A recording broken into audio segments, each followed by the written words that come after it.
morning, for a short meditation, I'm going to talk about a beautiful subject from the book of Jeremiah. Even though I'm taking some snippets and small little words from that chapter 1, this message was a message that God spoke to me, and He's speaking to each one of you. So I want everybody to be in an attentive manner to hear from God's word, as God is willing to talk to you.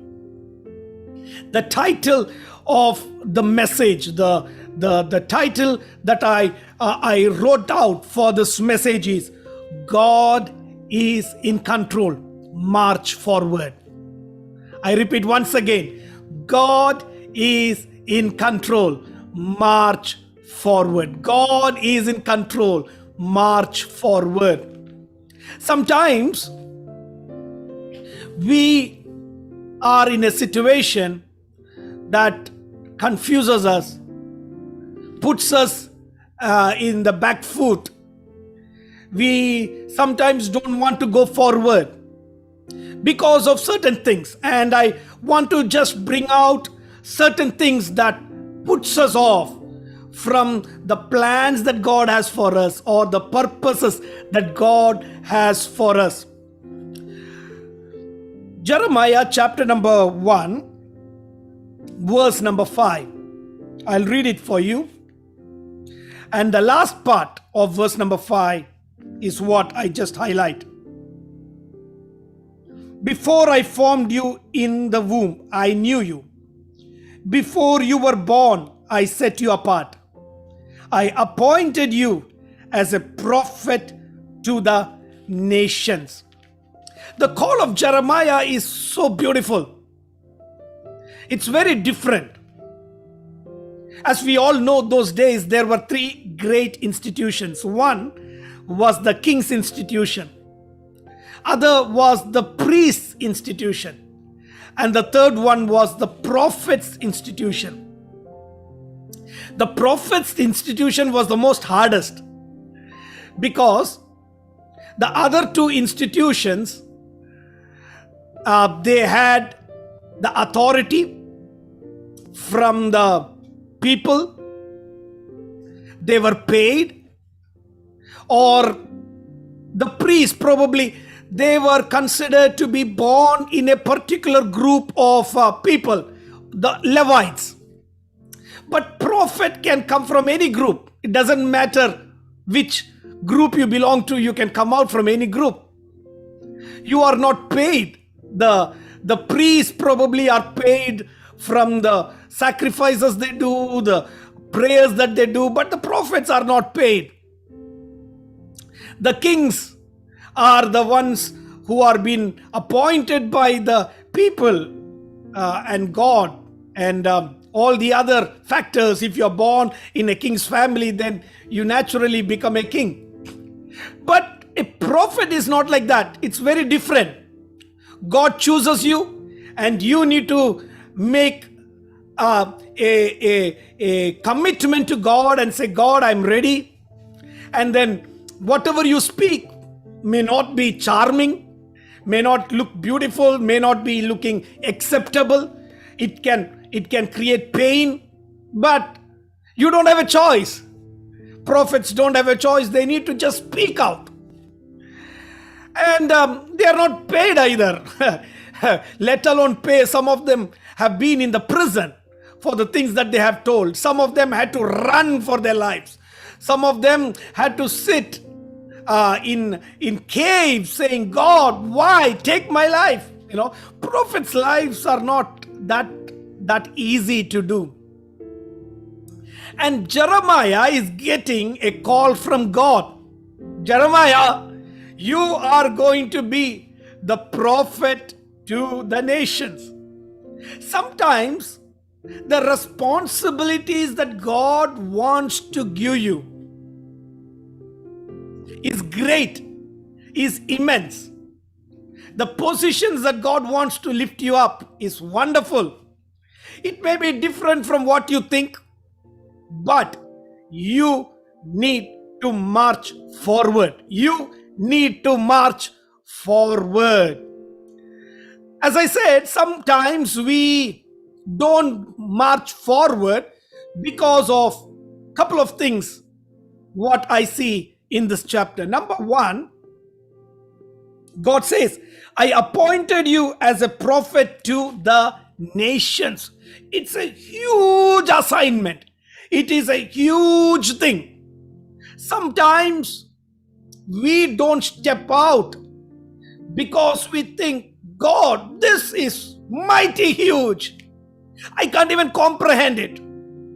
I can't even think about it. It is a huge responsibility. The excuse that I give probably is, I don't want to take this huge responsibility. One person that I spoke recently, he said, I don't want to get married because marriage is a huge responsibility. Some of them don't want to have children because they say, oh my goodness, having children is a huge responsibility. Some of you want to sit in the same place, don't want to do anything, even when you know that God is talking with you, because of the fear that it's a huge task. It is a huge ask. God is saying something that you have seen people struggling. Prophets are struggling, or prophets are put in jail, or things that you are afraid of because of the huge things that you can see forward. Some of them don't want to apply for jobs. They just think, oh my goodness, this job is a huge thing. Even when God says, I am with you, we think, oh, this is a huge one, so I am afraid, I don't want to do. But today, the Lord is promising you, whatever your excuse is, God is telling, march forward. It can be your spiritual life. It can be a ministry that God has called you to do.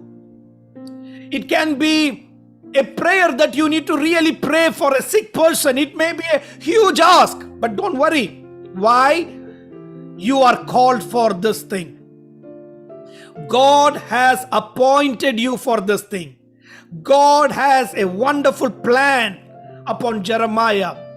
Not only Jeremiah, everybody who is hearing this message, God has a plan. And what is the plan that God is telling to Jeremiah? Jeremiah, I formed you in the womb for this purpose. You were born, and when you are born itself, I had set you apart. You know that? Sometimes somebody has to tell, you are born to be in the situation. You are born to do this. God has a real plan for you. Don't run away from it. Don't say no to it. Just silently walk, because God is with you. Even if it is a big ask, if God is with you, He will be never putting you down. Just like Aaron said at the start, when Moses was taken off and Joshua took over, he was stepping into a big shoe.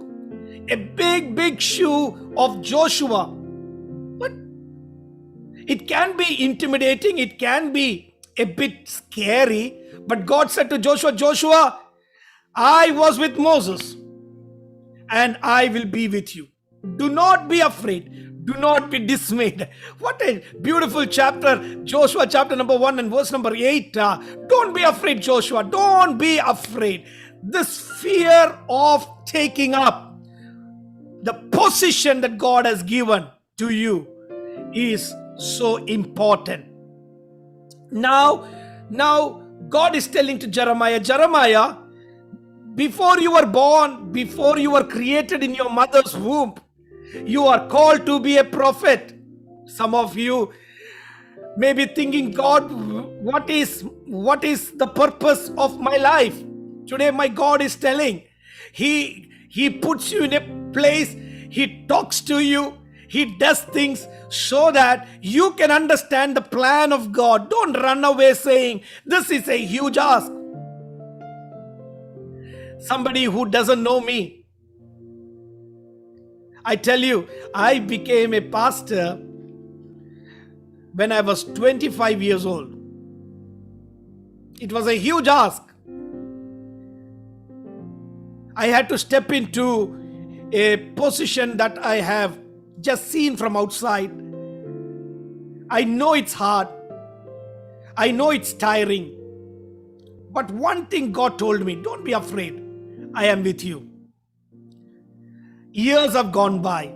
Now I'm 44. Years have gone by, 19 odd years of being a pastor. 14 or 15 years of preaching in different parts of the world. It is not easy. People have talked good, people have talked bad, people have put down, people have lifted up. Things I've seen. But one thing for sure, I know I am doing the thing that God called me to do. And I will never be afraid because I know I'm not doing the wrong thing. When you are in that place, however big the mountain is, you will climb it. However deep the valley is, you will not be depressed because you know you are born for it. You are called for it. And God has put you aside for it. So this morning, it can be your ministry, it can be your family, it can be your work, it can be your individual decision, it can be whatever. Don't worry. Move forward. Move forward because God is with you. The second excuse that we normally give is what same Jeremiah said. Allah, sovereign Lord, verse number 6. I said, I do not know how to speak. I do not know how to speak. God, you are right. You called me. You have set me apart. But God, you don't know my weakness. Sometimes we tell God like this, God, I know you want me to do that, but you don't know my weakness. I can't speak. Do you remember one man in the Bible who said the exact thing? When God called Moses, Moses, I'm calling you to lead the people of Israel. This wonderful man, Moses, also told the same thing. I am having stammering. I can't speak well. I'm not a good orator. God, I can't do it. I can't speak. Jeremiah said the same thing. Putting your weakness ahead of God's plan. That can be your weakness. It can be true, or it can be a fear that you're carrying. Somebody would have told you, you are not capable, and that word would have been implanted in you, and when somebody asks you to do that, you say, I can't do that. Because somebody has said about you that you can't do it. So that word has stuck in your brain and it is making you feel that you are not capable to do that. Some people don't apply for that particular job because 2 times your interview you failed. And they said that there are some other capable person than you to do that job. So you don't want to apply because you say, I can't do that. I can't speak. Today, you know what? If God has called you, if God has asked you to do that, He will strengthen your tongue. If He knows your weakness, He can change that weakness as well. Praise the Lord. So this morning, I want to tell you, this can be a real excuse, or it can be a fear that an excuse is coming out from your mouth. One day, one couple came to me and said, Pastor, I don't want to have child. I asked them, why don't you want to have children? They said, we don't want it because of these things. There are certain things in my family.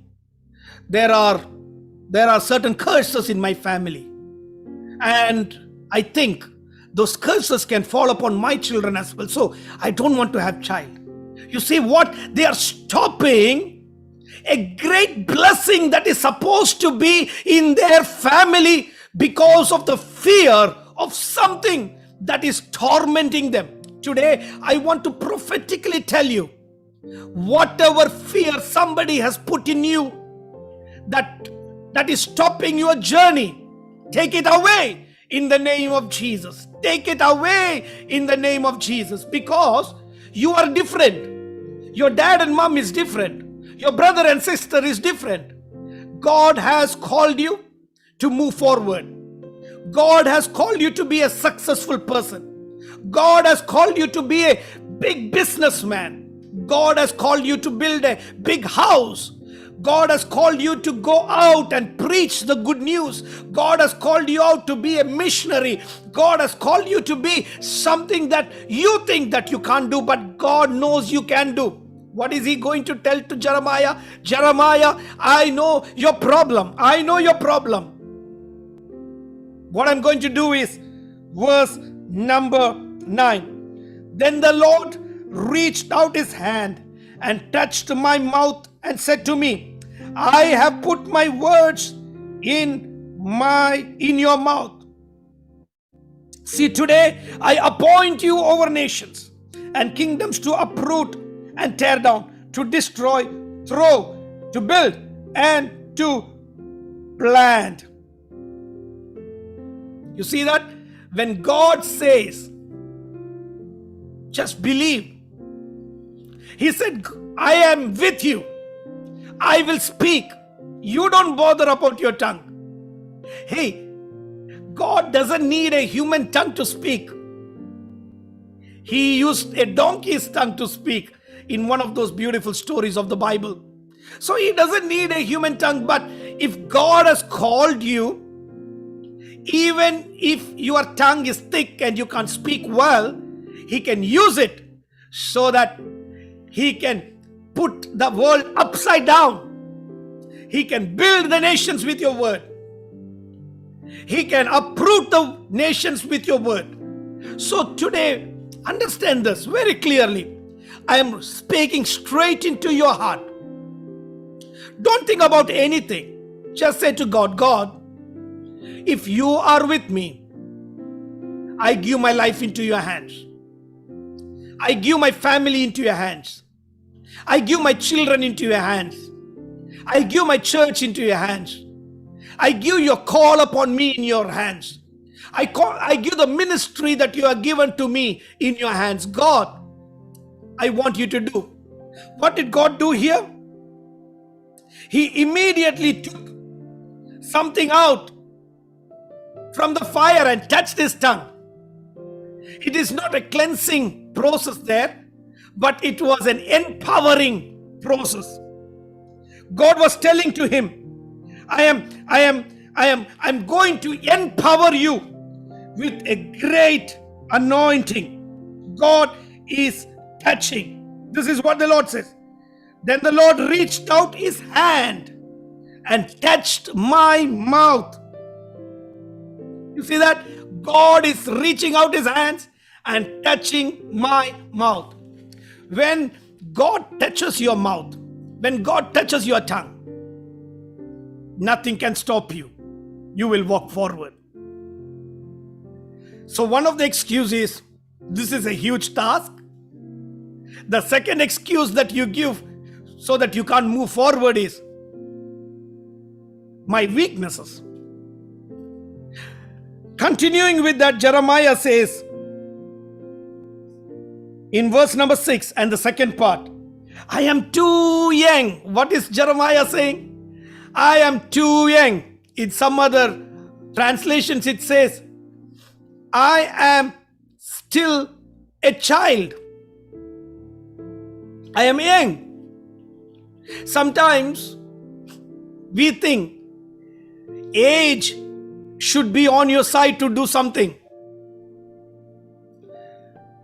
I tell to my children, I tell to our Sunday school kids as well, don't say you are small. God chose a Samuel when he was a child. God chose a David when he was a young boy. God doesn't look at age. You may be a young person. You may be a person without experience. You may be a person without a knowledge of how things can work. But if God is on your side, doesn't matter. That is good enough. Have you got a interview rejection saying that you are less experienced than the others? Sometimes we ask, without you give me a position, how can I get experience? One day, one child came to me and said, this was my first job. I applied and they said, you don't have an experience to do this job. And he asked me, Pastor Uncle, unless this person gives me a job, how can I get an experience? Sometimes the world needs experienced people, but God doesn't need experienced people. He wants people who are humble, who are teachable, who are just able to obey God. One of the criteria that God requires for Him to use us is we need to be teachable and flexible. Some of us are not very flexible. If somebody says something to you, probably I give you an example. If I tell somebody, brother or sister, hey, you did not sing properly. Then he comes to me or she comes to me and says, because Pastor Uncle told me you didn't sing properly, I'm not going to sing anymore. I'll tell you, sometimes we get into that little shell of not doing things that God has called us to do because we think that we are not capable, or Pastor Uncle told that I'm not capable. Don't ever believe the lies. Don't believe the lies that the devil is talking to you. Say to God, God, I am ready to do anything that I am asked for. I am ready to do it because I know age is not on my side. Experience is not on my side. I'm in New Zealand, very new. I don't have an experience here. But God, if you have called me to manage a group of people, give it to me, God. I will do it. I've not driven a car, but God, if you want me to drive a car, God, I'm willing to do that. Give me the car, Lord. I will go forward. I will not give an excuse. I'm young, I can't do it. I'm immature. I want to wipe it away. These are the excuses that can stop us from going forward. When he said, I am young, what did God say? Do not say, Jeremiah, do not say, I am too young. You must go to everyone. See this one? God says, you must go. Then you need to say. The next parts are, you need to go wherever I send you. You need to say whatever I command you. Don't tell you are young. Don't rely on your experience because your experience is not needed there. Your experience is not needed. I am going to use you. So this morning I want to say to everybody, you don't look at yourself and stop going forward. Believe God is with you. God is with you. So you need to march forward. The decisions that you take may be a huge decision, but take it with God on your side. Maybe the challenge is too hard, but take it because God is on your side. Especially when the building project came, it looked like a huge thing. But praise God for the young people who said, we can do it. It looks huge, but we can do it. And then we could do it because God was in it. It can be buying a house. Somebody may be thinking, Lord, I want to buy a house. Is it too early? Am I okay to do it? Do I have enough funds to do it? But if God has a plan for you to be settling down, doesn't matter. You need to just believe, go forward, and He is going to bless you. It can be a business challenge as well. Don't think you are putting your hands into something that you have not done. Don't worry. God is there with you. He's going to strengthen you. You need to go wherever He takes you. You need to speak whatever He commands you. That's it. Meaning, you need to be obedient to Him completely. You need to be able to surrender your life completely to Him. So this morning, through the small meditation of the Word of God, through the life of Jeremiah in chapter number 1, I want you to read this chapter, especially the last verses are so powerful. But I don't have time to talk about it. It's so powerful. He's going to do the same for you. Just believe, relax, and just jump into the plan of God. Be willing to obey God. Take away the excuses away. Throw away the excuses. It's not for us. Excuses are not going to be our lifestyle. We are going to talk things according to what God wants us to speak. So I want to pray this week as we step into a new month. You are going to move forward. Don't worry about your failures. Don't worry about what people said. But don't worry about what you're afraid of. Walk forward, for God is telling He is going to be with you. God is going to be with you. I want to pray for you as you are making this decision. If at all you want to pray for yourself, just keep your hands upon you and say, Lord, I want to move forward. I want to go forward. I want to be a person, a man, a woman, what you want me to become. Father, nothing can stop me. In the name of Jesus, Lord, I present everybody who is hearing your word. As you said, walk forward. I am commanding your children in that authority that you have given to me, by the power that you have vested in me, to say to your people, walk forward, march forward, because you are going to be with your children. Thank you. I rebuke every plans of the devil. I rebuke every negative words. I rebuke every fear. I rebuke every incapability.